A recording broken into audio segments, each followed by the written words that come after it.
कांग्रेस के दलित विरोधी मानसिकता का एक और परिचायक तब मिलता है जब सीनियर नेता नितिन राउत बोलते हैं कि विलासराव देशमुख जी की सरकार से उन्हें इसलिए बाहर कर दिया गया क्योंकि उन्होंने जय भीम बोला।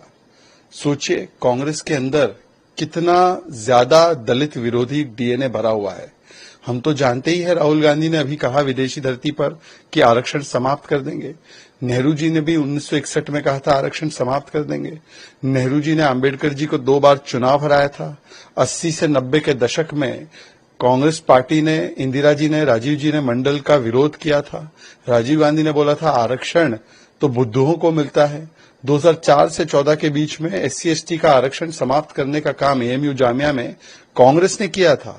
कांग्रेस तो चाहती थी SC/ST OBC का आरक्षण छीन कर मुसलमानों को दे भी दिया जाए और कर्नाटका में ऐसा किया भी।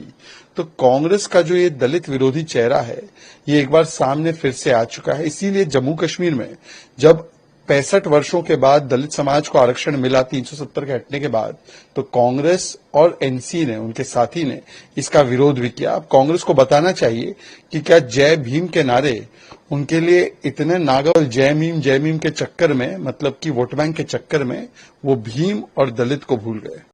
कांग्रेस के दलित विरोधी मानसिकता का एक और परिचायक तब मिलता है जब सीनियर नेता नितिन राउत बोलते हैं कि विलासराव देशमुख जी की सरकार से उन्हें इसलिए बाहर कर दिया गया क्योंकि उन्होंने जय भीम बोला।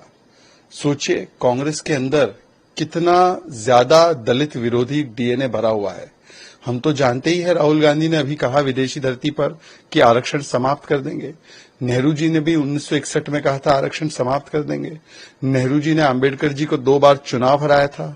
80 से 90 के दशक में कांग्रेस पार्टी ने, इंदिरा जी ने, राजीव जी ने मंडल का विरोध किया था। राजीव गांधी ने बोला था आरक्षण तो बुद्धुओं को मिलता है। 2004 से 14 के बीच में SC/ST का आरक्षण समाप्त करने का काम एएमयू जामिया में कांग्रेस ने किया था।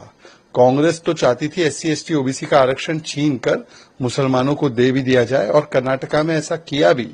तो कांग्रेस का जो ये दलित विरोधी चेहरा है, ये एक बार सामने फिर से आ चुका है। इसीलिए जम्मू कश्मीर में जब 65 वर्षों के बाद दलित समाज को आरक्षण मिला 370 के हटने के बाद, तो कांग्रेस और एनसी ने, उनके साथी ने इसका विरोध भी किया। अब कांग्रेस को बताना चाहिए कि क्या जय भीम के नारे उनके लिए इतने नागल जय भीम के चक्कर में, मतलब कि वोट बैंक के चक्कर में, वो भीम और दलित को भूल गए। न्यूज नेशन अब व्हाट्सएप पर खबरों की ताजा अपडेट के लिए न्यूज नेशन के इस QR कोड को स्कैन करें।